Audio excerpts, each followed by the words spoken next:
Hello, my name is Jacob Medina. I'm applying for the ELA scholarship at UMary. I am 17 years old and I am from West St. Paul, Minnesota. So I want to tell you a bit about what I do. So I am a peer leader for my youth group in St. Joseph's, West St. Paul, Minnesota. And our mission and my mission is to inspire the next generation of people to go against the norm, go against the culture, and really change their lives and change the world around them.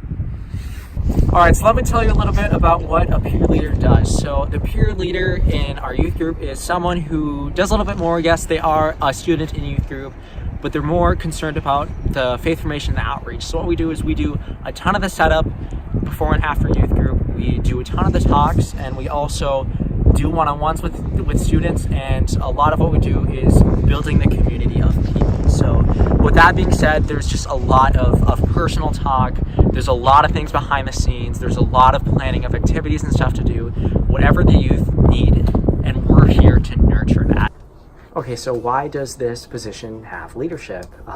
In my opinion, it has everything to do with leadership. It's some of the best leadership that you could do in your entire life. So what we do is we take the initiative to inspire others. And with that being said, you're getting out of your comfort zone and you're doing something that's insanely hard to do. And not only is it breaking out of your own shell, but you're doing so much that it's so subtle in the ways in which you better your community. So with that being said, a lot of what I have to do to provide for the community is done when no one is looking, or just very subtly. So what that means is, because I'm such a leader in my youth group now, I need to be on my A game, in the sense of I need to be showing an example for others, showing them the ropes, showing them the reins.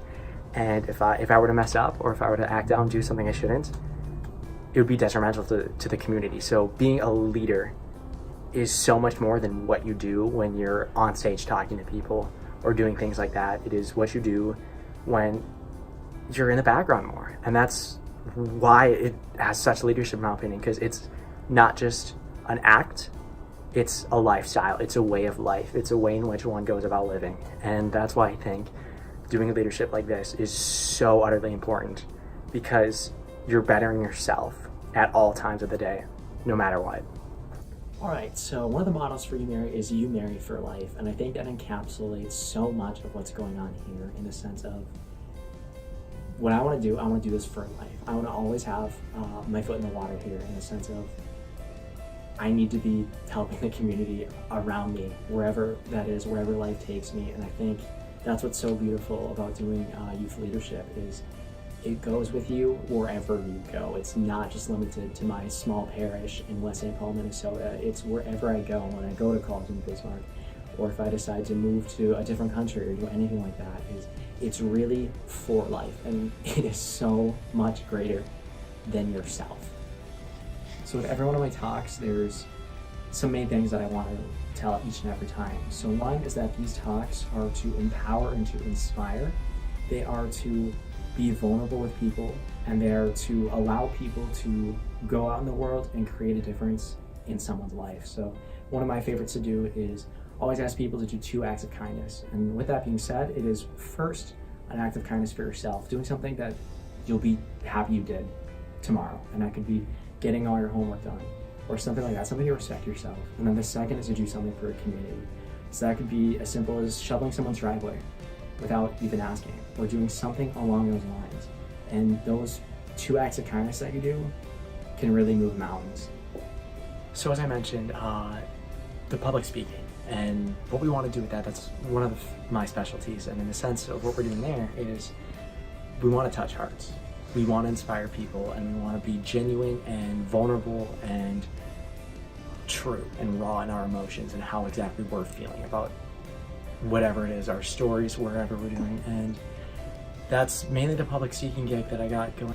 So one of the things that I love to do in this program is affirm others. And we live in a culture today where it's just normal to just put people down, or to bash them, or to treat them as less than. And especially as guys, like, it's not okay to affirm another guy. And that's something I absolutely hate, to be completely honest. So one of the things I love to do in this youth group is really focus on complimenting each other, not just a shallow compliment, but just something deep, something meaningful, something that can impact others. And what I believe is that if you can do that for someone, it's like a chain reaction in the sense of they can say that to someone else or say another compliment, and it can just keep on growing. And there's so much power in just being nice to people and giving them a genuine compliment, and that can really move mountains. That one small act of kindness can do so much, and that's what I think is the key at affirming others.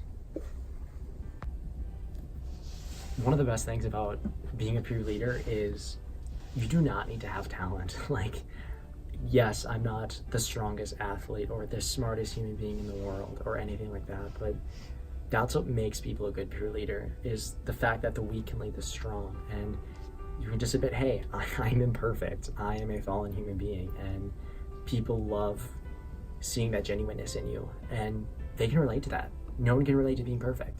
Everyone can relate to falling up, falling down, and getting back up again, and struggling and really having to persevere to get over a challenge or to fight something. And that's why vulnerability is just such a good thing to have, and you do not need talent to be a good peer leader.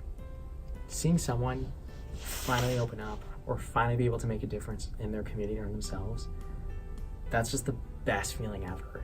It means more to me than winning any medal in a sport or making a ton of money. It's an everlasting change, and that's what's so awesome about it.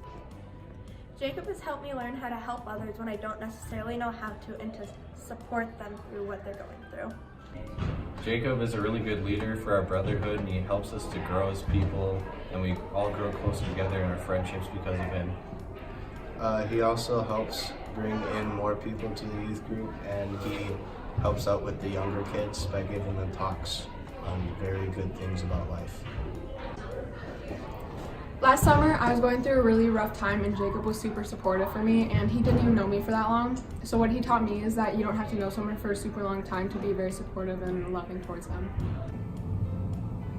One of the things that I've been able to implement in the program is starting off half an hour earlier with a rosary, and that has just been super helpful to get our minds in the right place before we meet, and just being able to really give whatever we're doing to God, and that is the ultimate purpose of what we're doing.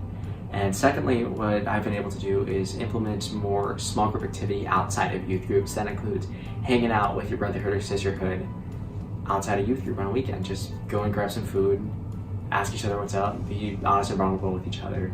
And those two things have been really powerful. And even just some youth group activities, if it's going over to someone's house for a bonfire or something along those lines, just get people doing something fun together and being close with one another. And that has been really awesome to have implemented in the program, because it's really providing a solid foundation for what we can do to raise the community up.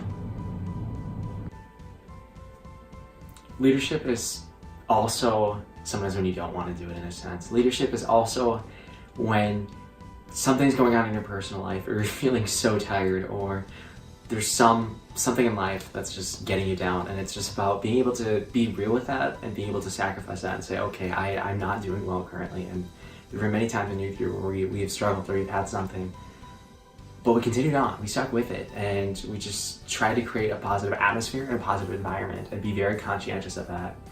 And people love seeing that realness, and if you can bring that to the table despite life getting at you, it creates a realness that people just absolutely love and adore. To conclude, thank you so much for watching.